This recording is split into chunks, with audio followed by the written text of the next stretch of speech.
Hello everyone, and welcome back to another Strategoi video. Ryan back, this time on my own again. We've just completed a series of Lumineth videos, thanks to Siegfried and of course Jonas for making such great content. We had the index review shortly after the, I guess, rules launch of 4th edition with all the indexes. And then they went off and did 4 separate videos covering all of the stuff that's all of the different war scrolls. Really, I think they covered it pretty thoroughly. I don't know if we'll be doing every army, even our main armies, to such a level of kind of granularity, I guess, with all of the units. But I think that was really great considering we originally were a Lumina channel, and we've expanded, but it's great to show our roots there. And we have, of course, a large Lumineth following. But today we're moving on to something generic because I thought we could use a, for lack of a better term, palette cleanser to kind of move on into the coming coverage that we'll be doing. And by talking about something more generic, I've done an endless spell coverage video, I think 2 other times as we got new information with the GHBs that came out over the past few years. So this is kind of a continuation of that series, I suppose. But of course, endless spells have changed quite a bit. So we're going to go into detail about all that and how that works. But before I forget, guys, thanks so much for all of the excitement you've had around the channel in the past couple months, especially with our picking up the pace. And thanks so much for everything that you guys do to help keep us positively motivated. So, feel free to share, share, subscribe, hit us up in the Discord. But let's move on to some endless spells goodness. And I should say manifestations in any case, but let's take a look at what we're going to be covering. We're going to be looking at a general overview of how the rules work, then looking at the manifestations themselves. Then I want to break down into some wounds absorption conversation, which I'll define later, and then kind of look at everything in the big picture. Okay, so a review of the basics. This is just a screenshot of what GW shared with us in a news article not too long ago, but manifestations have changed quite a bit. So I'm just going to go through these real quick for those of you that aren't on the same page. As you know before, they used to be things you would pay for in your army to be able to cast them. And all your wizards would know those spells, but it just was a different system. So let's look at how they work on the table. Models can move through manifestations but cannot end a move on them. That's the same as before. Units can finish a charge move within a ½ inch of them, and they can be picked as the target of enemy abilities like shoot or fight. Pretty crazy how that works now. So you can use, especially an endless spell that doesn't actually fight, as a sort of launching point. You can charge into that and then, get some extra movement out of it and then fight it. And then, maybe you work your way across the board. Especially the ones that don't fight back, that's really impactful. And of course, being able to shoot or fight them means you can kill them. So that goes to the next point. They can be damaged or destroyed, but don't count as a destroyed unit for battle tactics or abilities. So really interesting there that you can, instead of banishing them, which is even more flexible now, you can just attack them with shooting attacks or melee attacks if you happen to be in combat. A lot of the ones that do have like a negative effect that can be placed close to your models, like within 3 inches, have to be within 3 inches, and therefore they're implicitly in combat to get their effect off, which means you can fight back even if you have no other enemy targets around. Okay, so they can only use core abilities or abilities on their war scroll. They cannot use commands or be affected by friendly abilities unless they specifically affect manifestations. And they cannot contest or control objectives. So they've also been split into 2 different types, which we'll differentiate here when necessary. Moving manifestations used to be called predatory endless spells. You'll typically need to set them up 9 inches away from like your opponent's units, and will need to retreat to move out of combat. So they kind of act like a normal unit in that sense. And when you summon them, you can't give them better than a 9-inch charge most of the time. Typically cannot be set up within 9 inches of enemy units. Oh, I see what they say. And can't move in the movement phase after being set up. I'm not sure that the typically need to be set up 9 inches away from them. I think what they, I don't know what they mean by that, actually. This is from that article from back in the day. If I remember correctly, I think you can just, the rules, we'll take a look at it. Actually, let's look at it right now. So if I come over here, this is the PDF. Let's look at Forbidden Power. So if we look Set up shards in the spell holy then. Oh, sorry, that's a good moving one. Lock on is a good example. Set up lock on holy then 12 inches to the caster, visible to them, and more than 9 inches for enemy units. Yeah, I don't know what they're referring to here with this. It's when I remember reading this for the first time, and I thought that they meant they also can't be set up within 9 inches of you. But of course, that doesn't make any sense. Maybe they mean some specific manifestations have to be set up within 9 inches of each other if they have more than one part, which is generally true, but that's not usually moving manifestations. So I don't know what that was all about. Anyway, yeah, and then static manifestations, you can ignore them when setting up units. You can end a move within 3 inches of them, and you can freely move away from them, so no retreating. And remember, retreating now causes D3 mortal damage. You cannot use. They cannot use any abilities that involve moving, and they typically have more freedom to place them when summoned. Yeah.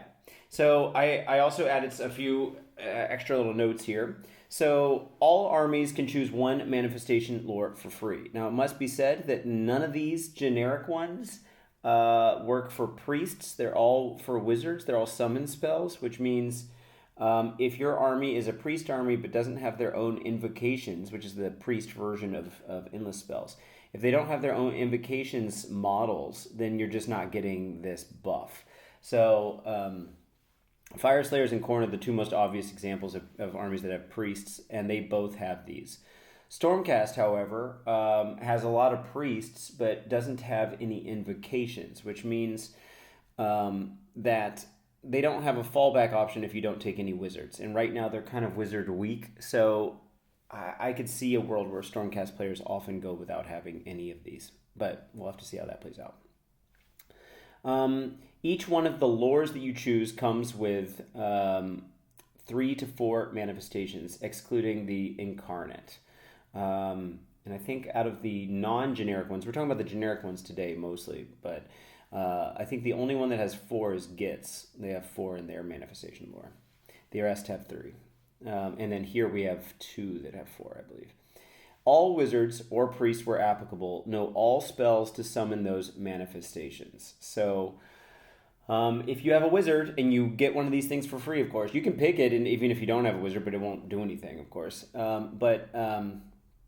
Then what that means is all of your wizards know all of the lore spell that you chose, the regular spells. Plus, they all know all 3 of these, and they can summon them, or all 3 or 4, or whatever they are.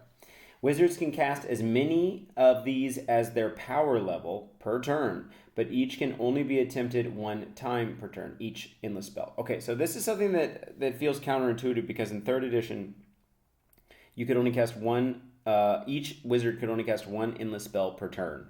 And each endless spell, just like now, can only be attempted 1 time per turn, regardless of how many wizards, whatever. So if you fail it, you can't try to summon it again. Now, the thing is, there's nothing in the rules that I've seen that says that, like, say you're Nagash and you have access to Forbidden Power and you want to cast all 4 of those. He's a 9 caster. There's nothing in the rules that says he can't cast all 4 of those.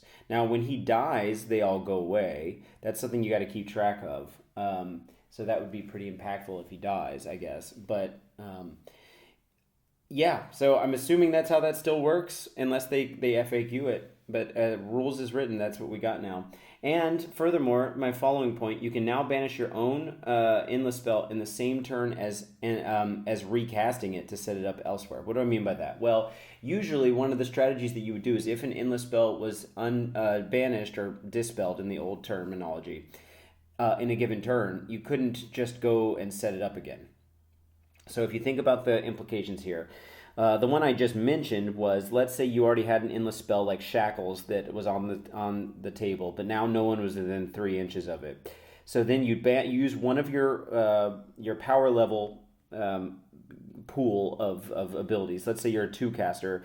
You use one of them to banish your spell. You get rid of it, and then there's nothing saying that you can't set it up again the same turn that it was banished. So you just set it back up. Now your opponent, if they had an arcane place of power, which would have gone off at the start of that turn, would have access to banishing that spell in your own turn. That's the only way you can banish in the enemy turn.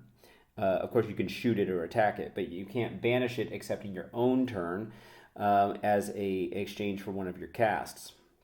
But if you do an arcane place of power and it's successful, and you're not a wizard, it has to be not a wizard, so that uses it, then they have either an unbind or a banish on the table for them. So that's my understanding of how that works. And let's say your opponent, it used to be that if your opponent banished it, then you couldn't set it up. Now that's still true in the sense that the banishing in your own turn, if they do it in your own turn, happens when they get to use hero phase abilities, which is always at the end of your turn, which means you can't do anything more in your hero phase. So that's true in that case. But let's say it's your opponent's turn. They use their hero phase abilities first, so they banish your endless spell. And then you use magical intervention, which again is a hero phase command ability, comes at the end. Use that to set it up again. There's nothing stopping you from doing that, as I understand the rules to currently be. So anyway, interesting interactions. These are all differences from before. And then another set of points. This is more a summary of what we're about to see.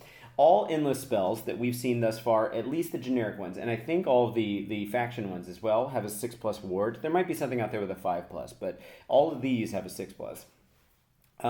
Their casting values are mostly 6 to 7. We've got a few that are kind of exceptions. Let's see, I made a list here. So for casting value, Krondspine and Purple Sun are 8, so they're exceptionally high, and Burning Head is low at 5. But the rest are 6 and 7. Banishment values are mostly 7. Again, we have a couple exceptions here. Krondspine has a banishing value of 8, and then low banishing values of 6 would be Burning Head, Giminids, and Umbral Spell Portal. And that's the value. It used to be that when you tried to get rid of these, you had to beat the casting value by 1. And now the casting value and banishment values are separate things. So it could very well be that they could tweak these over time. And they say, well, it'd be better if we could make this spell real hard to cast and real hard to get rid of. So we raise both the numbers. Or maybe we make it easy to cast and easy to get rid of. Or easy to cast or medium to cast, but harder to get rid of so that you're more incentivized to actually cast it. Because you only have so many power levels worth of casting that you can do in a given turn. So let's see. Instead of banishing, some of them, like the big ones, Purple Sun, Ravanax, Gnashing Jaws, and the Krondspine, kind of the more beat sticky ones, they can, if they get banished, they take 6 damage instead, and 6 damage that can't be warded off, which doesn't kill them. So that's kind of cool. Of the 18 that we now have access to, there were 13 in the original Malign Sorcery box. Then Forbidden Power added another 4, and then the Krondspine is, of course, his own thing, which pushes us up to 18. But anyway, 12 of those are moving. As we saw here before, the kind that's basically what Predator used to be, and 6 are static, meaning you set them up and they can be set up next to whatever without the outside 9 restriction, and they don't move. The mode move is 8, and of course, if you don't know what I'm talking about, mode is just the most commonly seen move characteristics that we have. That's going to be a lot of them. But that's also the lowest speed that you see for any of the non-static ones. So then we've got Krondspine at 10, Ravanax is at a 3d6, so it could be more, it could be less.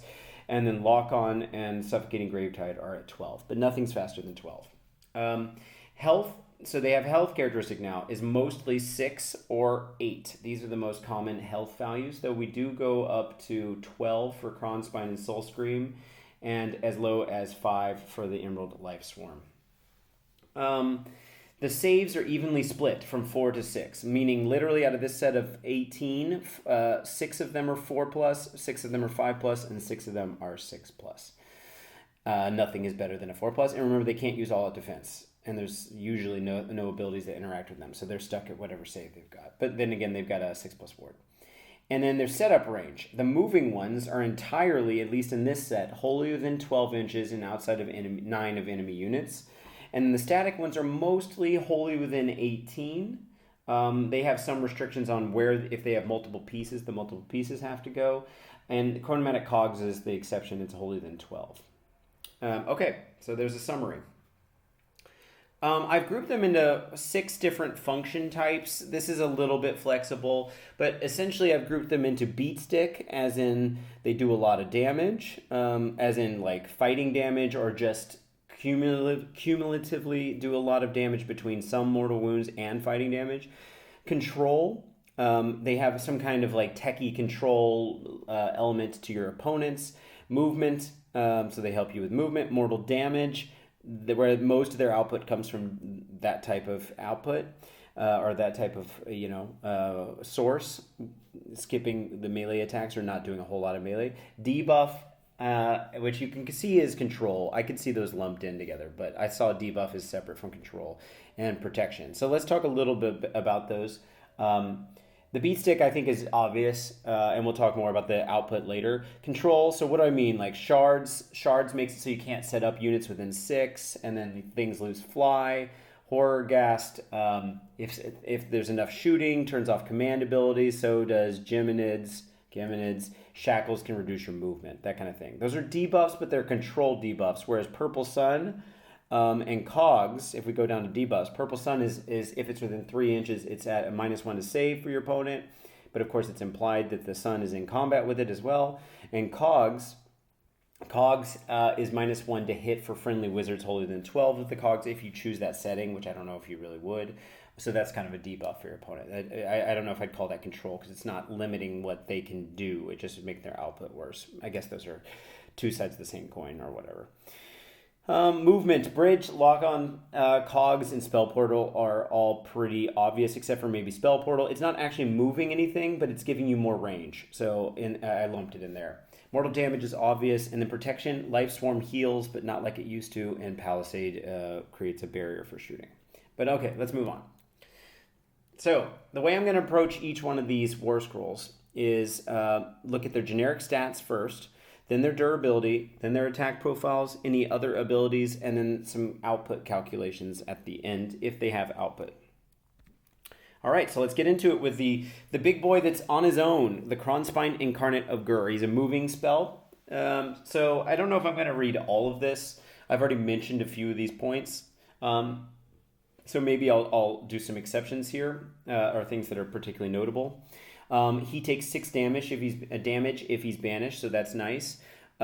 He has a 10-inch fly. I said his effect range is 18. This effect range is kind of loose. It's for if they have something that has a range on the rule for the ability, then I've listed that there. Just kind of as a thing. But his effect range just means he can charge 3d6 towards manifestations, which we'll talk about in a sec. Then I listed the health, followed by save, then by ward. And then in these brackets is wounds absorption, which we'll talk more about later. But basically, the first number is how tanky he is, a metric for how tanky he is with no rend. If your opponent has no rend, then the next one is 1 rend, 2 rend, and 3 rend. And considering all of these guys have a 4-up save or worse, then that means that the 3 rend is functionally also mortal wounds. They all have a 6-up ward, though.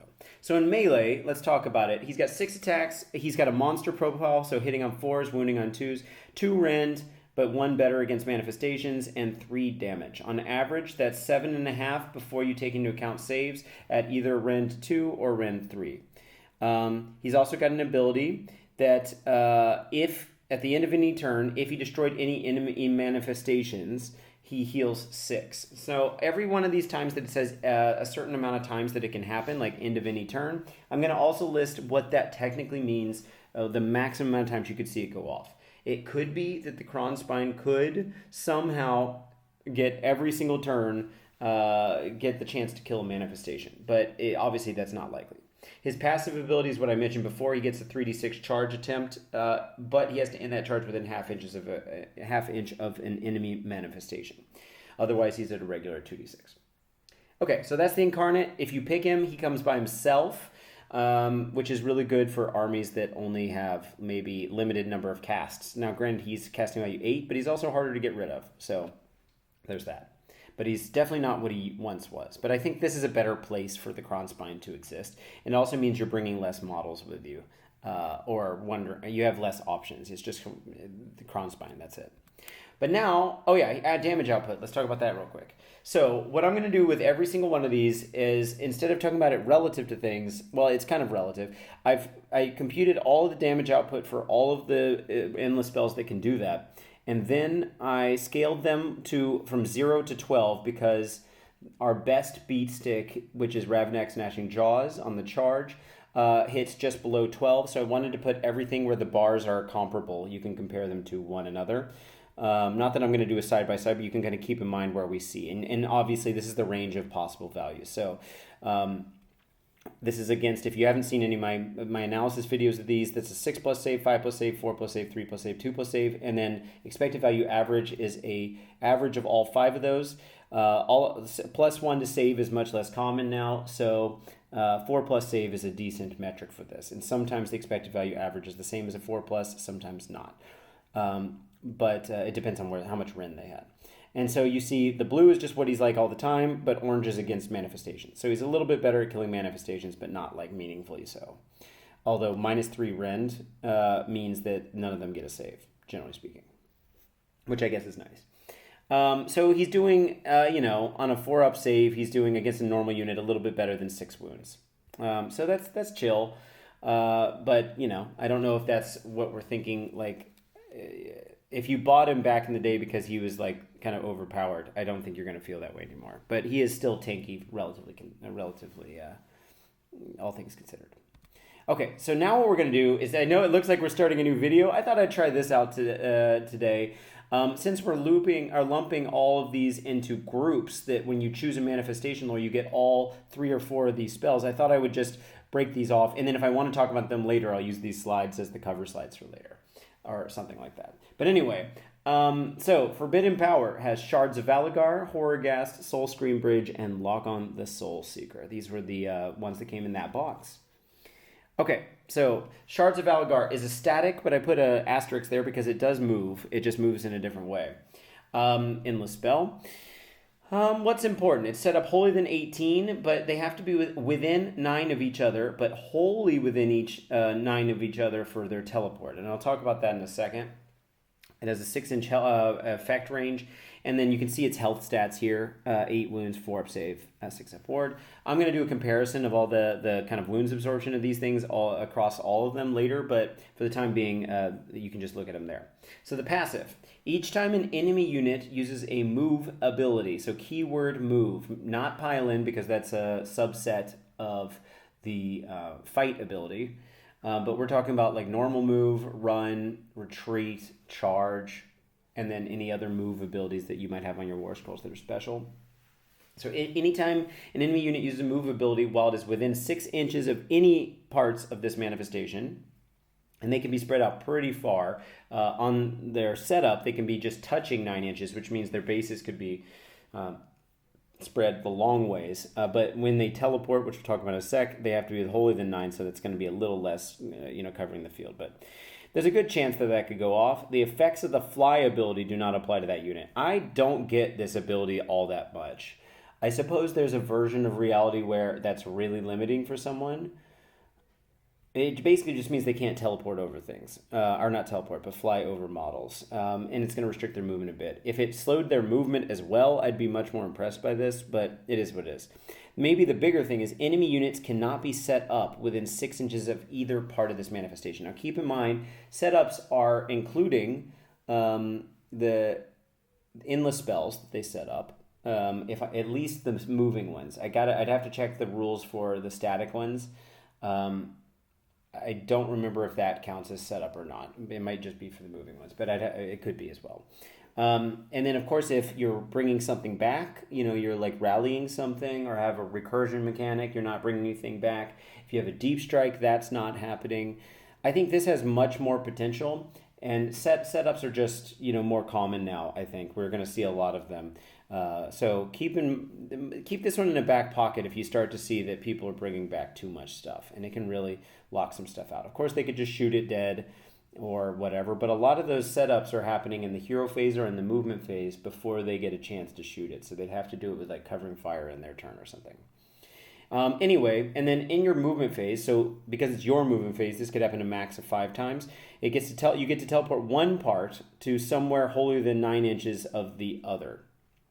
And of course, it doesn't have to be outside of enemy units. So you can kind of have them do this stepping stone thing where they're kind of walking across the battlefield. I don't know why they said wholly within, whereas the setup was 9 inch, just within, but it is what it is. I guess that's you could see it as a buff for your setup. So yeah, interesting. No output though. So let's look at the Horror Ghast. So the Horror Ghast is Nagash's head basically floating around. He's a normal predatory type, moving type, because he's set up holier than 12, outside 9. He flies at 8 inches. You can see his health characteristics here. He's got a ranged, he's one of only 2 that have a ranged attack. I think the other one is the Burning Head. 10-inch range, which means if you set him up outside of 9, he can actually do something turn 1. I think that's important to note. Just if you're setting these things up outside of 9 and you need them to be in combat, or within range of something, they can't move after a setup that turn. So the fact that these 2 spells with a ranged effect that can actually do something turn 1 is kind of nice. Of course, they can charge at a 9-inch charge, but that fails so often that it's not really worth it, or worth accounting for. So he's got 10-inch range, 6 attacks, 2s, 3s, 2 rend, 1 damage. SIC is shoot in combat. And then he's got an extra rend versus infantry. So he's doing 3 1/3 wounds before you count for save at 2 to 3 rend, which actually against a lot of infantry is going to just feel like 3 1/3 mortal wounds on average. So that's not a bad shooting attack at all, especially for armies that don't have any, and considering how his rule below is going to work. His melee output is negligible, as you see here. It's got no rend. It does on average 1 damage. But any shooting phase, but really yours, and I'll talk about why in a second. You pick an enemy that was targeted by the Horror Ghast's shooting. So it just had to be targeted by. It doesn't have to even have hit or wounded or whatever. If you roll a d6, and if that d6 is less than the number of models in the target unit slain this phase, so that would be the shooting phase, by any source, the target can't use commands for the rest of the turn. So where is this? So first off, let's say he does do 3 wounds, okay? And you kill 3 models. It's got to be models in the target unit slain. So you're taking some screen unit, you kill 3 models with his shooting alone, then you roll a d6, it's got to be less than, so you got to roll a 1 or 2. So there's a 33% chance that you're going to have this ability trigger where they can't use commands. But that's not really what this is meant to be used for. What it's meant to be used for is you have some other amount of shooting in your army, and you have other shooting target some heavier unit, and you just let this guy target it. You know, all he has to do is target it. Doesn't even have to kill anything. He can, add some more chit damage on top of it. And of course, if it's like elite infantry, he's getting -3 rend, so that's pretty good. But, so you put some other guys into it with your shooting, and then you pick off enough models. And obviously, if you get up to 7 models dead, now if you're killing 7 models of elite, you probably don't have that much left that needs to use a command anyway. But if you got up to 7 models dead, a d6 goes off automatically, so they can't use commands. But if you killed, like, let's say 5, then there's a 2 out of 3 chance. 1, 2, 3, or 4 that you roll they can't use commands. So that could be something interesting. Obviously, this doesn't work against single unit model units, like a single shark or a hero, because if they die, well, they can't use commands anyway. But also, you couldn't possibly roll less than 1. So anyway, I think this has some interesting value for shooting armies, but like I said, it's like if you're killing enough models to make sure that it goes off, maybe it's just win more instead of like actually being something you needed. But who knows? Here's his output, by the way, again compared to that of Ravenak's Gnashing Jaws on the charge, scaled for that, where 12 is the highest. So his ranged base is in blue, so that's when he's not shooting at infantry, and then in orange versus infantry, seeing as it's just rend, then that just means it stays high longer. And then melee, his melee output's really low, like I said. It's pretty unimpressive. So this guy doesn't really need to go get in combat. You actually might just want to move him around and shoot things. Okay, moving on to the Soul Scream Bridge. The teleport, the best source of teleport that I think most armies have. If they don't have, most armies don't have a great source of teleport. So, the setup is wholly within 18 of the caster, but they have to be within 9 inches of each other, which is really weird. The bridge, it's basically really limiting where it can go, because usually you would try to set it up kind of near the caster, and then the other one as far away as possible. Them having to be within 9 inches of each other means obviously you could do it long ways, and then so if your unit is standing over here, let's say, they have to be wholly within 6s of here. So the unit you want to teleport is wholly within 6 of here. And then on this side, you just tiptoe into 9 inches over there, and then you got the other side of it. So what they're going to do is they're going to be on this side of 6, then you get the whole length of this base, plus basically 9 inches, plus another whole length of the base, plus another 6 inches. So it still can do it, but the problem is, yeah, the holier than 18 is kind of a weird restriction when they also have to be within 9 of each other. I feel like they should have just said the first piece has to be a holier than, I don't know, 18, and then you could do it 9. Or maybe a bigger range for what they have to touch. It's still a decent amount of range, because if you don't know, in your movement phase, one friendly unit holier than 6 of one piece teleports to holier than 6 of the other piece, but outside 9 of enemy units. So obviously one thing you could do by having this 9-inch restriction and 18 inches holier than is you could actually not set it up near the caster. You set both pieces kind of further away from the caster to a unit that's further away, and then they're still just 9 inches apart from each other, but then it's like somewhere laterally across the board so that one of your units can teleport. So I guess that's maybe a benefit, but anyway, it's a simple spell. It just helps you get across the board. Obviously your unit becomes set up again, so they can't move, but they can charge, and of course they can shoot. So but they'd have to have a shooting range of more than 9 inches, of course. All right, and then Lock On, the Soul Seeker, is moving. He's a predatory type endless spell, moving in the spell, so he's holier than 12, outside 9. His effect range is 3, we'll talk about that in a sec. The health is here. Melee, he actually does have some melee output, because it's like a guy on a boat. 3 attacks, forest 3s, 1 rend, D3 damage, crit 2 hits, which is functionally like a +1 to hit. So he's doing 2 2/3 damage at -1 rend. Now, he's got a movement phase ability. Again, your movement phase. That's a core move. Pick friendly infantry wizard hero within 3 inches of this. So Lock On himself. Move Lock On up to his movement characteristic. So 12 inches. Teleport the target to within 3 inches, but outside combat, and inflict 1 mortal damage on the target, which can be warded. So you use this instead of moving him. He moves exactly the same amount of movement, so 12 inches, but you can't like run or whatever. So he picks this unit, but he could run on his own turn as an alternative. He just couldn't teleport anyone. So if you really need to get him across the board, he could do that. Of course, not with an auto run. So what you do is basically you'd have an infantry wizard hero that can be set up with outside of 3. And this is in your movement phase, so it's too late for magic. You've already done all your magic. So the real question is there an infantry wizard hero that you actually want to get that close to someone? Of course, you don't have to set them up just outside of combat of someone. You could set them much further away and get them across the board. I think the Bringy Dingy, as we affectionately call this thing, has actually some value still. It's just depending on who you're trying to transport around and how important it is that they get around, especially if your army doesn't have teleporting. So this set, we've got Lock On. I'll go back for a second here. We got the bridge for teleport, so 2 teleport options. We got the Horror Ghast for some shooting and maybe debuff, and then we've got the shards, which it's a big enough base footprint with the 2 together, but I don't know if it's actually enough to constitute being a strong unit. I don't know. I was going to also say something about why this is any shooting phase but really yours. It says because it has to be in a shooting phase where the enemy was targeted by the Horror Ghast shooting. The problem is the only way it gets to shoot is if it's in, what's it called? In your own turn, because it can't receive commands, so it can't do covering fire, which means they say any shooting phase, but they could have just said your shooting phase. Unless there's something I'm missing about shooting combat, where you get to shoot on your opponent's turn, which I don't think that's the case, but that's the only way that would make sense. So otherwise, they could have just called this your shooting phase. So it'd be max 5 times. But if you know something I don't know, guys, let me know.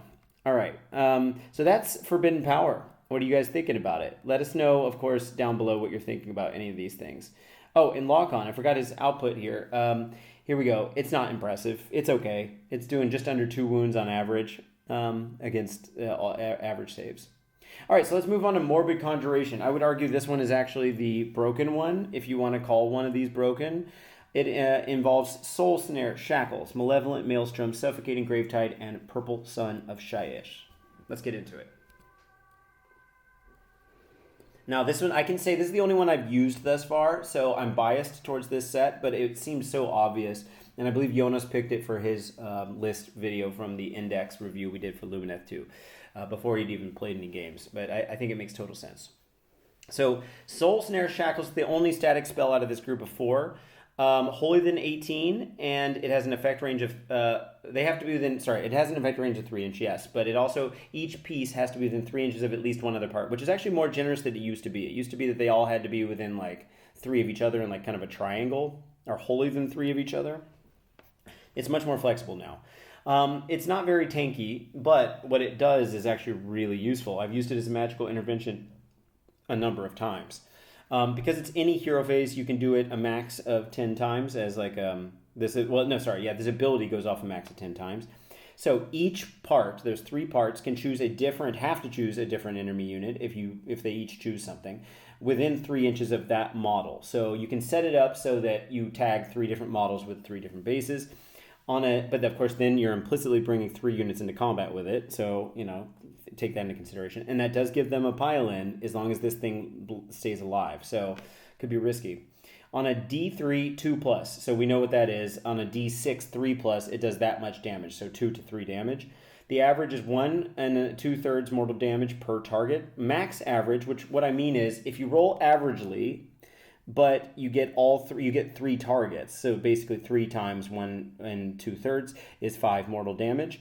And what it does is based on the roll, not how many wounds ended up being inflicted or whatever, allocated, you subtract that many inches, equal to the roll, not the damage allocated, for the target's movement characteristic for the rest of that turn. So in almost every case, if it goes off in your turn, it's not going to have that much of an impact on their movement, because I don't know how often they actually have to interact with their movement characteristic in your turn, unless they have some kind of like retreat ability that uses their movement characteristic, like instead of fighting or something. But in their turn, it can be actually quite brutal, especially if you're playing against a slow army that had like a 4 or 5 inch move. Then they're going down to on average 2 to 3 inch move, which can really impair them. And of course, they've got to walk over these endless spells and whatnot, and it did damage. Thus far, Soul Snare Shackles has been a bit of an MVP for me. Okay. So here's its output, again scaled for Ravanax. It's just flat across the board. If it looks like it's sloping, it's not. It's just an optical illusion. This is just mortal damage, so it's just going straight across there. So one target is doing 1 and 2/3, like I said, and then 2 targets is doing double that, and 3 targets is doing 1 and 2/3. So 5 actually. So yeah, there you go. Okay, Malevolent Maelstrom. This one I've had a hard time figuring out how to use, and I'm not 100% sure if I understand the rules mechanics correctly, so if anyone knows and feels like chiming in, feel free to let me know down below. It's predatory. All 3 of these are going to be moving, yes, so I should stop using predatory. Holy Than 12, outside 9, 8-inch fly. It has a 12-inch effect range, but then a 9-inch effect range, which I'll talk about in a sec. It does have melee attacks, 2d6 attacks, 2s, 3s, no rend 1. Does have crit 2 hits, so functionally it's hitting all the time mathematically. And it's actually doing quite a bit of damage. 4 and 2/3 against no save, but against a 4 up half as much, so 2 and 1/3. Its passive ability is when you summon it starts with 1 point, and it gains 1 point every time you successfully cast a spell or a model is slain within 12 inches to a max of 6 points. Now, this is where I had the question. Is end of any turn, there's an ability that does have a declare. And my question is, does it go off automatically when it reaches 6 and it goes off at the end of any turn? Or as the controlling player, do I get to choose to let it go off or not? That's something I'm not 100% sure on. I've been playing it the conservative way where I don't have control over it. Because it says here, we can actually look at the war scroll. Let's go to it. I should turn these here. That's fine. We're almost there. Okay, here. It says, if this manifestation has 6 Maelstrom points, pick each unit. I'm assuming probably the actual thing is you still have to choose to activate this. But I was thinking it needed maybe a can or something like that, but probably the function of this is that you have to actively choose it, so it doesn't have to go off, because it can target your own friendly and enemy units, which could be kind of rough. But anyway, you pick each unit within 9, so this was within 12 for gaining points, but the damage is 9-inch, And then you roll an actual d6 for each, and on a 2+, you inflict that much damage, which is on average 3 1/3 mortal damage per unit, including friendlies. So I did a damage output here.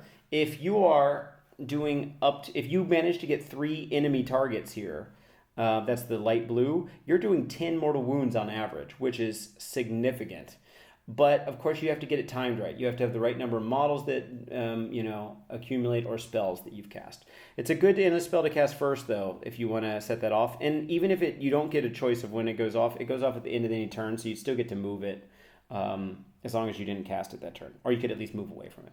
And here's the melee output, by the way, so you can see it right there. Okay. So moving on to Suffocating Gravetide, one of my absolute favorites. I always liked it for how big its base was for screening, but God, it's a beat stick now. Holy then 12, outside 9, like all moving. Its effect range is passing across, which we'll talk about in a sec. Melee, it has 8 attacks, 2s, 3s, 1 rend, 1 damage, but goes to 2 damage on the charge. So it goes from 4 4/9 to 8 8/9 damage. Oh, sorry, that's supposed to say with 1 rend right there. So that's actually with 1 rend, not nothing, which is pretty notable. It's a crazy amount for a spell that charges like that. Plus, and I do have to put a caveat out here, when I did the damage calculations, I did not calculate for the absolute max that Suffocating Gravetide can get with its following ability, but let's talk about it. So instead of making a normal move, you can make its own core move, so 5 times per game. You pick an enemy unit it moved across. So it moves its normal 12-inch move, but it has to end outside of combat. So if you're at exactly 9, it's not going to work. You have to be able to have some small tidbit that goes over the base, and then you come back 3 whole inches, right? So that wouldn't work. But I guess if you're at 8, you're totally fine, or less than 9. Yeah, that should work. So anyway, you roll a number of dice equal to the number of models in the target unit, and for each 5+, it does 1 mortal damage. So the reason that this could get here, let's look at the damage actually. So it peaks when it's on the charge against no save. It's peaking at 9 wounds or so. But obviously, if it also in the same turn flew over a horde unit of 20 models, then we're talking about 6 2/3 mortal wounds that it does in addition, which pushes it actually above this on the chart. That said, I just didn't think 20 models was enough to say that it definitely is happening. If you fly over a unit of 10 models, which is also doable, but they might have shot it dead at that point, it would also bump above this, I think. Let's see. Yeah, I think it might have. So to be fair, I might have shortchanged the Gravetide just a little bit, but in my playing thus far, it hasn't gotten to fly over as often as I'd like, especially considering it has to be set up wholly outside of 9. But still, the fact that it could possibly peak to go over what the best one of all the endless spells we've seen thus far, as in the generic ones, is that's already amazing. So this one, and it's a big old base, so it can really stop people from charging in. And another notable improvement with a lot of these endless spells is they mostly no longer impact your units. They only impact enemy units, which is amazing. Okay, and then the last one in this group of the Morbid Conjuration is the Purple Sun of Shyish, which has a high casting value and banishment value is fine, but he takes 6 damage if banished. Same kind of setup as before, 8-inch fly, relatively tanky, 2d6 attacks, 3s, 1 rend, but keep in mind if he's in combat, we'll see this in a sec, he gives something -1 save. So he's functionally at 2 rend, and he has crit mortals. But his output's not that great in melee. It's 2 1/3 wounds at -2, plus 1 1/6 at mortal damage. And then his passive abilities, like I said, all enemy units within 3 inches have -1 to save, including for shooting, which is nice. So that's you could get him over there. Problem is he's set up outside of 9. He's a high casting value, and it's kind of hard to get him over there. But at least he doesn't die easily. And he does have immortal wounds causing move ability where he can fly over units. You can pick up to 3 units that moved across, but with only an 8-inch move, and it's not a run. You can't make a run and do this. I don't know how often you're going to really hit 3 units. But you rolled D3 per unit, and on a 2+, so a D6 3+, inflict that many wounds. So 2 to 3 wounds per unit. Average is 1 2/3 mortal damage per unit. Max average is 5, like we saw with Shackles. And so here's the melee is the dark blue. He's doing okay with melee. And then the mortal wounds is based off of how many targets you manage to hit if he gets to make that normal move. All right, so moving on to the next group, the Aetherrot Machineries group of manifestations, endless spells. That would be the Chronomatic Cogs, Aether Void Pendulum, and Quicksilver Swords. I have to admit that this is probably my least favorite of the groups that we have, but let's talk about why before I jump the gun. So, Chronomatic Cogs. This used to be one of my favorites, actually, back in the day when it would buff all your wizards. And there was some movement shenanigans you could try to do to make Gotrek better, but now it just kind of doesn't do that anymore. But let's take a look at what it's up to. So it's a static spell. You set it up holier than 12 instead of holier than 18 as the rest of the generic static spells, endless spells. And so, its health is whatever. You're not really trying to put it up there to be in combat anyway. So that's one difference here. Because what it does is in your hero phase once per turn. I don't even know why they said once per turn, because all the other ones only happen once. But anyway, that would be max 5 times. So you must have a friendly wizard within 3 inches of it to activate it. It doesn't matter if they're using it, quote unquote. It's just that you have a wizard within 3 to kind of be the operator of the spell. And it lasts until the start of your next turn. You can either increase flow or decrease flow, as it's always been. Increasing the flow helps your units get into combat better by giving you reroll charges for friendly units that are holier than 12 inches of it. And then decreasing the flow creates a 12-inch holier than bubble for -1 to hit for attacks versus friendly wizards. Now, I believe, if I'm not mistaken, that's only in shooting attacks. Let me double check that real quick. No. So it's actually all attacks. So if someone comes into the bubble, then they're protected. And unlike how endless spells used to be, where they used to affect both sides of the equation, so if a wizard came in, they would also be getting it. It doesn't work that way. It's only for your friendly wizards that are getting the debuff. So that's kind of cool. So this spell kind of has 2 different roles to play. Now, if you think about it strategically for setting up a charge holier than 12, your wizard, wherever your wizard might be standing, at, let's say, in your hero phase, tries to cast this. They set it up a holier than 12 of them, and then a holier than 12 bubble of that is projected around it for your units. So you can kind of slingshot it forward and then have your units get that reroll charge. Now, it is helping them guarantee the charge a bit, especially if you have a deep striking unit that needs to hit a 9-inch charge or something. But it's just, I don't know how useful that really is. Depends on how much of a big charge push you need to make. It's on a casting value 6, but then again, of course, it could be easily banished, though not in your own turn. It could be if they have someone that's next to an arcane place of power. And then in your opponent's turn, if you set it up ahead of time, before you're at the end of their hero phase, then you've got it. Then maybe it helps you with a counter charge. So I guess that's good. There's definitely some value there. And I will say, I think of all the spells on this list for the Aetherrot Machineries, this is the best one. But for specific needs. But I just still am not 100% convinced by it. And then the -1 to hit for wizards is just if you don't need the rerolls for charges anymore. But if you're just taking from -1 to hit for attacks against friendly wizards, unless you're doing a castle build, I don't know. I think you're probably better off with just making sure you've got guarded hero and then no one can see your wizards. That said, big wizards that aren't infantry, like they're on monsters or they're war machines for some reason, would not be able to get a guarded hero. So, there's some interplay here, but I don't know if it's worth bringing the whole thing, because we got to look at the other two. And of course, it wasn't doing any damage, but this one does, the Aether Void Pendulum. This is the only moving spell that doesn't have a melee profile.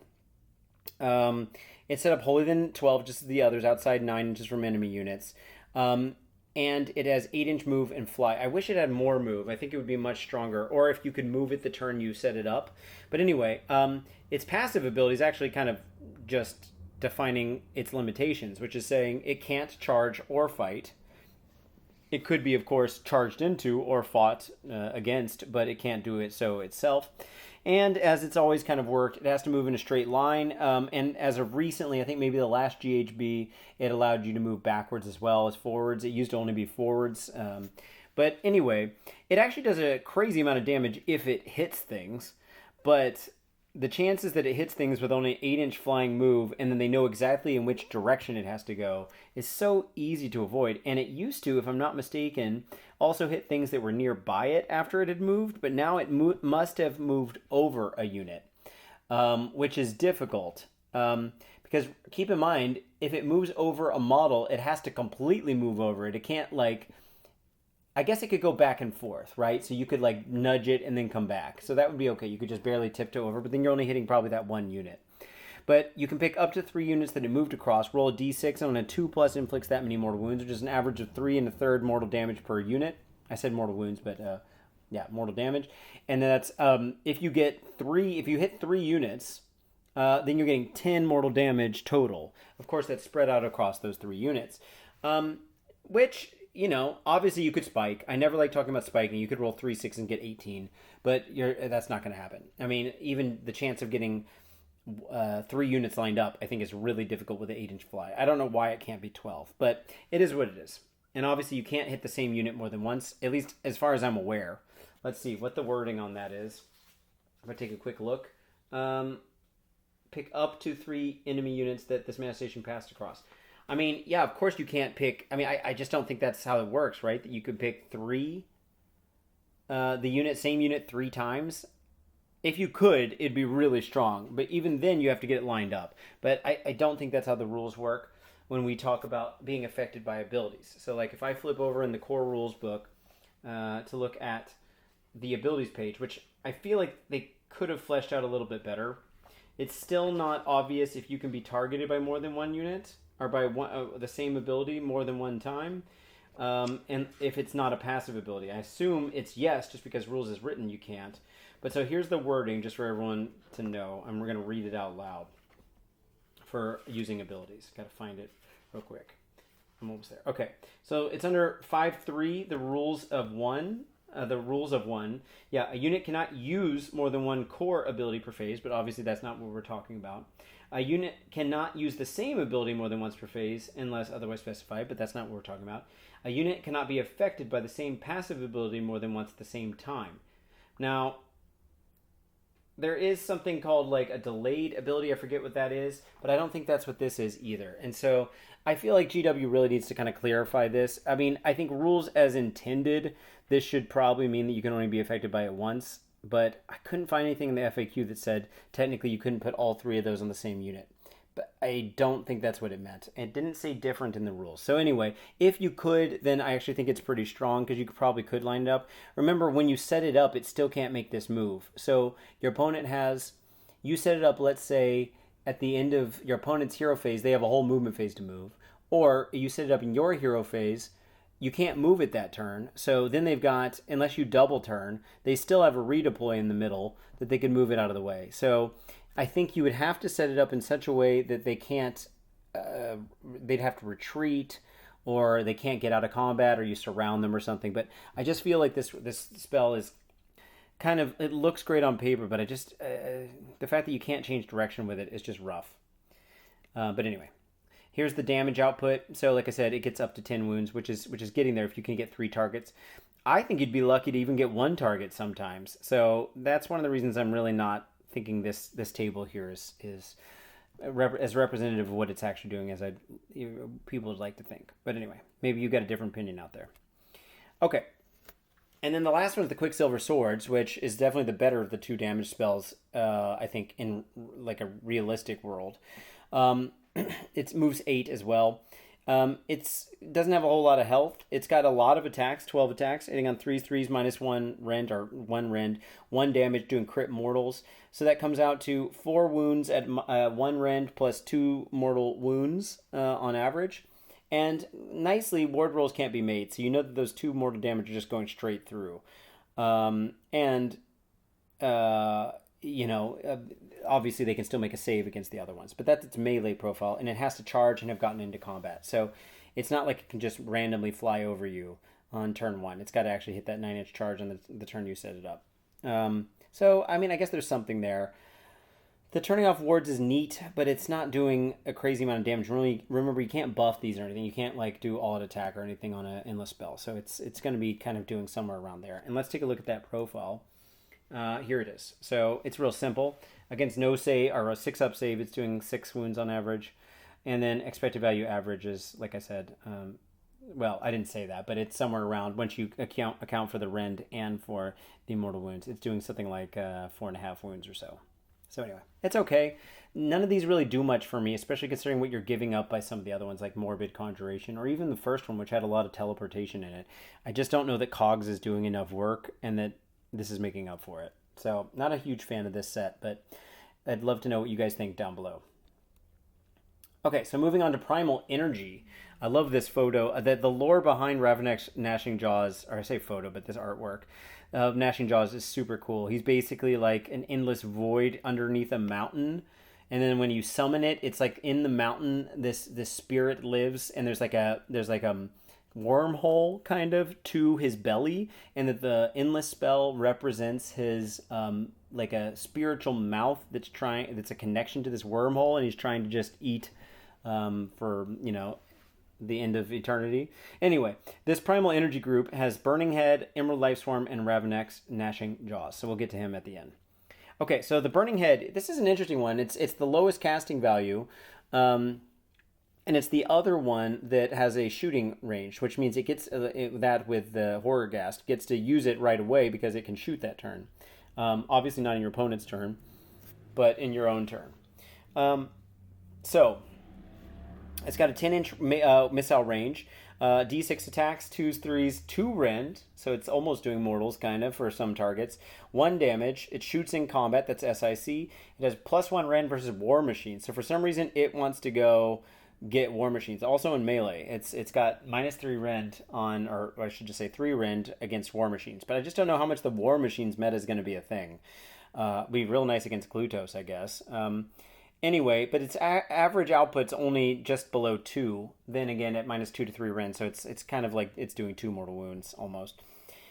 And then its melee profile is twice as many attacks, also 2s, 3s, 2 rend, 1 damage, +1 rend against War Machines, doing predictably about double the amount of work, which is what it's doing. Now, each time you use its shoot ability, it takes 1 mortal damage that can't be warded. So that means unless you can heal it somehow, there's a ticking time bomb on how long this thing can work. Now, granted, you can't shoot in your opponent's phase. So when we say you could do max 6 shots, that doesn't actually mean that you could shoot with it 6 times. It means if you for some reason are playing a long version of the game, that's theoretically how long it go. So if it stays alive for some reason, it gets to shoot all 5 times. And not die, but then it's just making it easier to kill it, let's put it that way, each time. Granted, you could just avoid combat entirely and try to just float around and keep sniping things at 10 inches away and just hope that they're not getting it. And there's some value in that, I guess, but it's just not doing a whole lot of stuff. That said, it's real easy to set up, but it's also a little easier to get rid of with a banishment value of 6+. And here's its output. So it's the first 2 are the ranged versus just anything, and then versus War Machines in particular. But you're not seeing a huge distance there. Now, obviously, if we'd zoomed in on this and not compared it to the Ravenek's Gnashing Jaws on the Charge, where the scale goes from 0 to 12, then it would seem more impressive. But now you can see it's all relatively middling, somewhere between 2 to 4 wounds, even with the melee attacks there. And the shooting attacks are hovering around 2, obviously, like I said.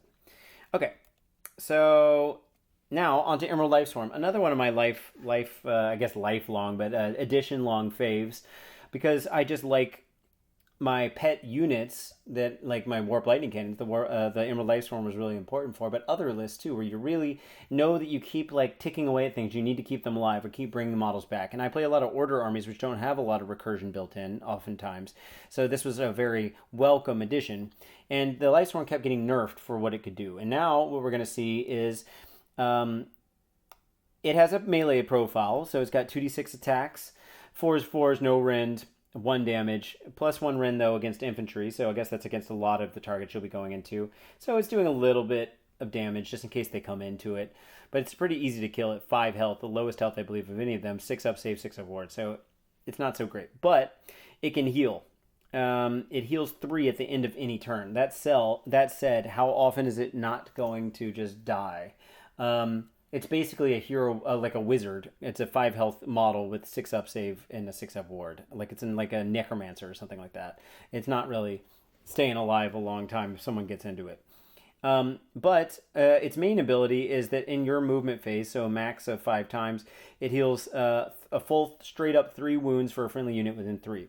Now it used to be heal D3, and it could also bring models back. So now it's guaranteed 3, but it's only healing. So would I take this in a Warp Lightning type list where I'm blowing myself up? Maybe. But I feel like the added value that the Morbid Conjuration thing is bringing of just like, putting more deadly endless spells on the table, and like slowing people down with cogs, or not cogs, with shackles. It's just still better. I mean, depends on what kind of sources of healing you have. But I mean, at least it's healing a flat 3, and then you could also be doing a rally, I don't know. Maybe there's something there. Here's its output. Even worse. It's like negligible. It's almost not worth talking about. It's just kind of there to have something, I guess. And it's a little bit better against infantry, but it's a marginal difference. Okay, but the actual main event in this Primal Energy set here is Ravnak's Gnashing Jaws, which has seen quite a bit of a change. It's also like the Purple Sun and the Krondspine got a banishment rule that only does 6 damage to it, so that it doesn't immediately die. Now, granted, it only has 10 health and a 5 up save, 6 up ward, so if you go into combat with it, you're going to probably kill it. That said, I've seen the shackles not get taken down by all kinds of things. Like they just keep... I played 6 games now with the Morbid Conjuration manifestation lore, and the shackles often don't die. So if the shackles don't die with a 5 up save and 6 health, 6 up ward, then this has 4 more, so who knows. Plus, banishing on a 7 is not necessarily guaranteed, and are they really going to want to give up one of their spellcasts to do it? But this guy's pretty scary. Now, so I actually, before I talked about the melee profile, I talked about the charge ability, because it's basically impacting the melee. So, any charge phase, but really yours, because this thing can't countercharge. So if Ravnak's Gnashing Jaws charge, roll 10 dice. It's basically impact hits where each 5 up does a mortal damage. So on average, we're talking about a third. So 3 and a third mortal damage, which is nice because its basic profile is already 10 attacks, monster profile 4s, 2s, or 1 rend, 1 damage, but plus the damage on charge. So it's going up to, quite a lot of damage there. Max 20, but I don't like to talk about max. With all the filtering steps, it comes out to, not on the charge, 4 and a 6th before rend 1, and going up to double that, 8 and a third at rend 1, plus 3 and a third mortal damage, which is why we see the next chart, which is where this is our leader on the leaderboard, except for, again, Suffocating Gravetide if it flies over a really big horde unit. But it's doing some serious work if it gets to charge. Even against a 4 up save, we're looking at about 9 wounds. So, I mean, you look at that expected value average, it's just a really great profile. So, this guy's pretty scary. Now, it's got a variable movement characteristic of 3d6. But I still think this one is a prime contender, especially if you're really looking for Life Swarm, and then you'd also like a kind of beat sticky thing. Plus, what was the other one in this group? I'm already forgetting. Oh, the Burning Head for a little shoot attacks and easy cast. I think this one's actually a pretty good spell lore. So, okay. Moving on to the last group, Twilight Sorceries. Technically, this photo has this artwork is of not only the Gimnids of Ulgish, but also of the Burning Head. So just ignore the part on the left there for the art. But Gimnids plus Umbral Spell Portal and Prismatic Palisade. So Gimnids are interesting. It's 2 that you set up holier than 12 and outside of 9, but they have to be within 9 of each other. Not holier than, though, if I remember correctly. Now, interestingly, though they share the same health profile, which is true of all the ones that have multiple models here, where if you do enough damage against one of them, you've done it to both of them. They share the pool.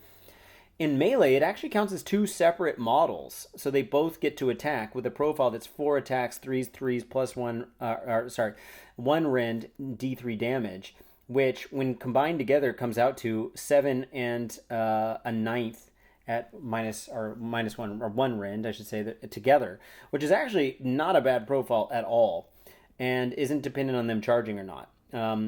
And enemy units can't use commands while they're within 3 inches of it, which is also great because it's effectively bumping their rend up if they were thinking about doing all-out defense. That said, a lot of times you run out of CPs and you just don't have the chance to do that kind of thing. But anyway, let's take a look at the output. So it's just this right here, and this is assuming both get to fight. So it could be that opponent has set only one of them in combat, but you could always move them together, and then you kind of have it guaranteed as long as they haven't killed the unit. But that's always the case with any output for a model. So it's looking like on average we're talking about 5 wounds it's doing against all saves averaged out. So kind of cool. And setting out command abilities is really neat. But of course being within 3 means they can fight back. Okay, Umbral Spell Portal. So this one's kind of gotten a confusing change. You set it up holier than 18, but it's not like the first one's holier than 18, and then you can make the other one 9 inch of each other. It says, so if I read the exact wording on this thing, it says, for the setup, just a second here, reading the exact wording says, set up an bold Umbral Spell Portal wholly within 18 of the caster and visible to them. And Umbral Spell Portal bold, so they're referring to the exact same thing, has 2 parts that must be set up within 9 inches of each other. So that means the Umbral Spell Portal, which has 2 parts, both parts must be wholly within 18 of the caster. But then they have to be within 9 inches of each other. And so you're thinking, well, this is kind of like what we saw with Bridge, but maybe even weirder, because most likely you're setting up the portal next to, a lot of times you set it up next to the caster, or you've got some kind of castle build that's going on. Now, it used to have to be set up within like 1 inch of the caster, which meant if you wanted another caster to use it, they had to be standing near you. So that's been freed up because now you can kind of place the closer portal, the one that's the one you're sending it through, as the point of origin. That has a little bit more flexibility to be set up wherever you like, I guess. Maybe it was always that way, but the caster that needed to use it was definitely within 1 inch. If it has been that way recently, then I haven't used it in a while because I haven't been playing a lot of Tzeentch. Then that was a more recent change, if I'm not mistaken. But in any case, now what it's doing is, because the other one has to be within 9, so that means you set it up to be, by the way, to use it, you must have a friendly wizard within 3 to activate it. So you have to set it up within 3 of the wizards, so maybe like just barely touching 3s, and then you've got the base. And then it still has to be wholly within 18 of whoever originally cast it. So unless that caster is further upfield, which could be a thing, to project it further, it can still only max be 9 inches away from the other one. So then you've got the 3 inches away from the origin point, the base, then you've got 9 inches, just barely, just under 9, plus you got its base, and then you get the spell distance from there. It's still generous, but it's definitely more restricted, I think, than it was before. So you have to have a friendly wizard within 3, and then when you activate it, it basically is the next time you use a non-summon spell, meaning non-manifestation, it becomes 1 casting value harder to cast. The way they worded it made it, like the first time I read it, made me think, oh, you get +1 to cast. No. It gets basically -1 to cast, essentially. It gets 1 harder to cast.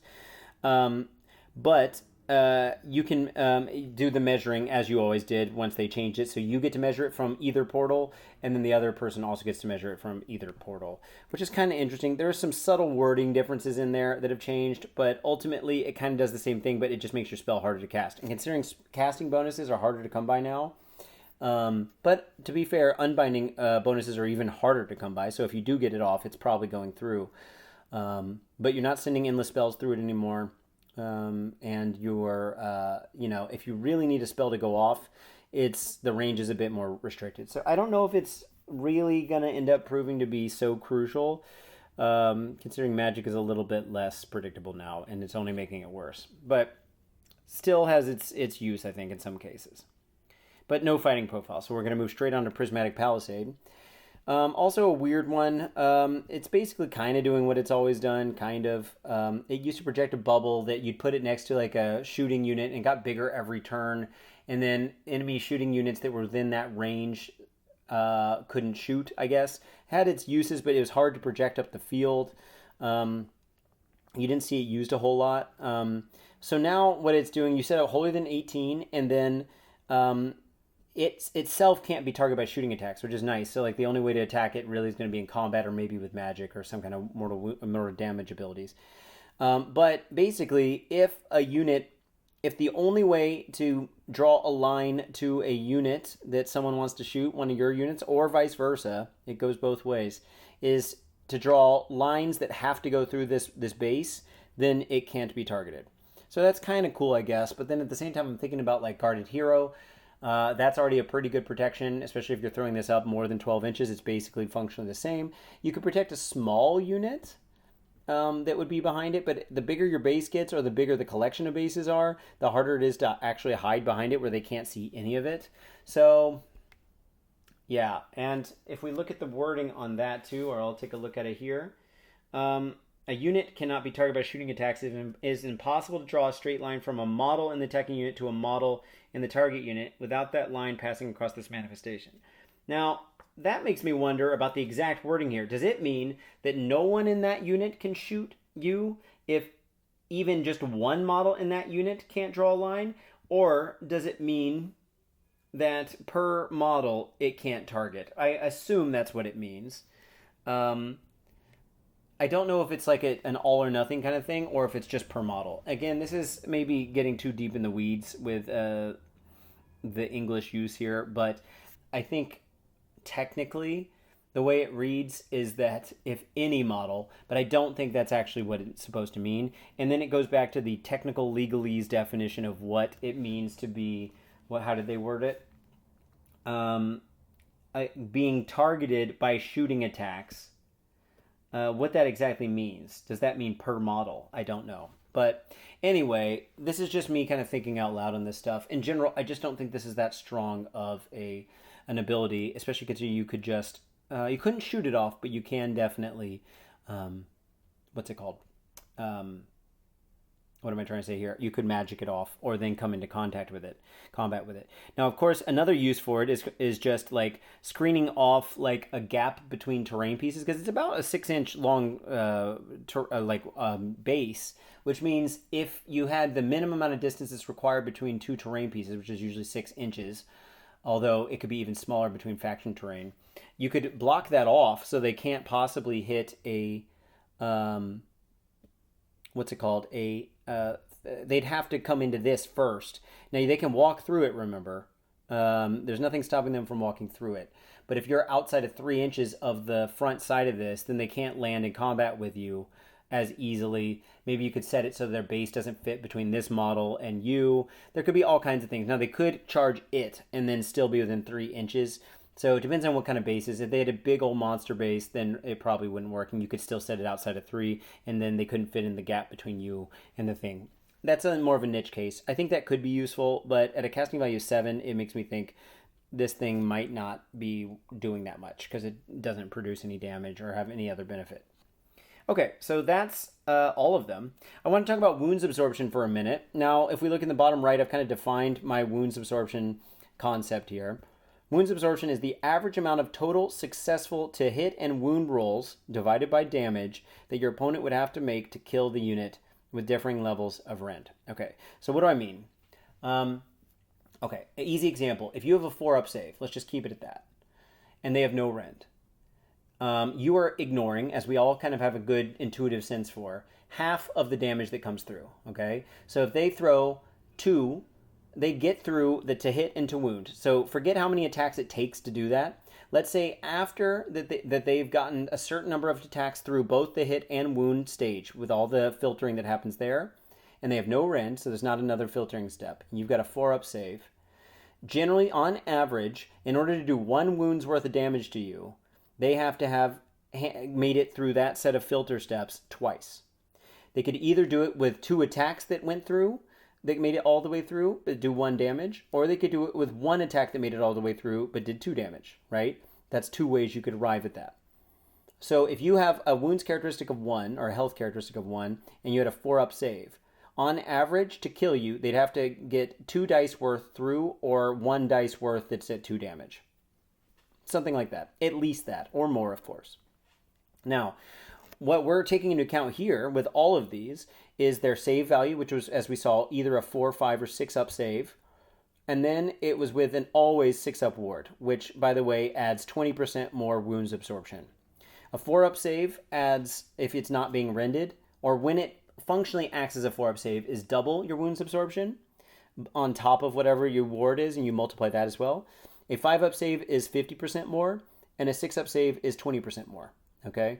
So then you just multiply like 2 or 1.5 or 1.2, and then you modify based on the rend. So if you had a 4-up save and you modify it to 1 rend, which is what it means in the second column of each of these diagrams, 1, that's the amount of rend, then your 4-up save functionally becomes a 5-up save. So anyway, that, and we're going to talk about this a lot more when I talk about wounds absorption and takiness for armies. We're going to get into that later. But as far as this is my first time ever really talking about it here, so I thought I would try to lay it out a bit. So what I did is just like I did for the damage, I scaled all of the endless spells that we have of the generic sort, all 18, on a scale from 0 to roughly 30 wounds absorption. And then I organized them by the top 7, the middle 4, and then the bottom 7. So let's take a look. And this is based off of, so the Krondspine, if we take a look at that, that's in our upper left-hand corner graph there. And that's also the Soulscream Bridge. They both have the same profile. So I think that's 12 wounds. I want to say 12 wounds at 4-up save, 6-up ward. So if they have no rend, they both have roughly 28 or so-ish points of wounds absorption. And then at 1 rend, which is the next big group there, it's roughly around 22-ish. If they have 2 rend, then it goes down to about 17. And then if it's at 3 rend, we're down to 14 or so. Okay?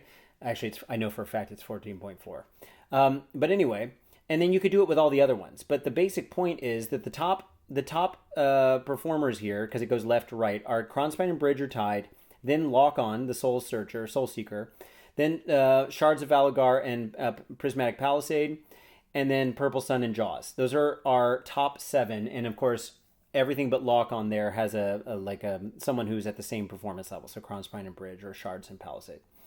Now, moving on to the middle 4, this is where it gets maybe a little more interesting, is Portal is consistently at least the best or tied for best. If we look against Ren 2 or Ren 3, it's tied with Gravetide and Giminids, but Cogs against Ren no Rend or 1 is actually the second best performer, and even tied with Portal at the beginning there. But then it starts falling off a bit as it moves into higher Rend values. Because of its exact combination of save and ward. Or wounds, health characteristic, I should say, because the ward is static across everything. Okay? So, and then the last 7 are Shackles, Pendulum, Swords are all at kind of that third to last spot, rank. Then Horrorghast, Maelstrom, and Burning Head. And then Life Swarm is the absolute worst, not taking into account that it heals. So this is kind of a chart to kind of get a sense for if it gets shot at or gets in combat with. And I plan on doing this with Faction Train at some point too, which is kind of interesting. Then you have a sense for how long you can expect it to stick around. And this is not taking into account banishing, of course. That's a separate way of attacking it, if you will. And of course, if you did, then Krondspine, Sun, and Jaws are, so all 3 of which are in the top group there, only take 6 wounds when they get banished. Of course, not wardable. So that's kind of a way to look at everything in kind of a big, kind of comparison. And what you'd want to do is compare all the 0 columns to each other or all the 2 columns to each other, not necessarily left to right necessarily. Okay, so let's look at kind of a thoughts on the lores in general. I'll just go through the order that we did. Krondspine. He's a durable beatstick. He's hard to get rid of, but he's hard to cast. And he's efficient if you're low on casts, meaning if you've only got a couple power levels to put things out there and you need kind of another melee beatstick or a big base, or maybe you don't own all the other models, you just own the Krondspine. He does decent work. you know, and especially if you expect to see a lot of endless spells out there, he can make those charges from a really long distance, which helps because he has to be set outside 9. So it's 10.5 is average on 3d6. So he's on average going to make it in, even though he's set outside of 9. So there's definitely a reason to take him, especially considering a lot of times you don't get to use your endless spells on turn 1 of setting them up. Forbidden Power was the 4 spells with a lot of movement and control between Lock-On and the bridge, and then it had Horrorghast and Shards of Valagar in it. A lot of control stuff going on. It doesn't have a lot of damage. I think there's maybe a use for it, but I wouldn't necessarily rank it super high unless you need to be teleporting, which actually has a lot of value. So yeah, that could be a thing. Morbid Conjuration, I still think is the number 1. It does the most damage per model, per spell cost, I think, because even though Jaws, Ravanax Gnashing Jaws in Primal Energy does a lot, the other ones that are in there aren't pulling their weight for damage, and the benefits, are difficult to weigh. But the Morbid Conjuration just does so much work, especially Suffocating Gravetide. And it being on such a big base can do a lot, and I really think there's a lot of value for Soul Snare Shackles. Tons of damage, solid debuffs, with -1 to save for the Purple Sun, and then also the minuses to move for the Shackles. Just really, really great utility. Aetherrot Machineries is definitely my least favorite. It's kind of like competing with Twilight Sorceries for the worst, but I actually think Giminids does quite a lot of damage, and turning off command abilities is great. And then Portal has a use. There's definitely an army that needs it, and even Palisades I think has a use, even though I think it's too hard to cast. But Aetherrot Machineries, Cogs maybe in a very specific scenario for slingshotting your guys up, but it's only letting you reroll charges, so it's not making it more like I'd rather it give +1 or +2 to charge than rerolls, because rerolling 9s is still rough.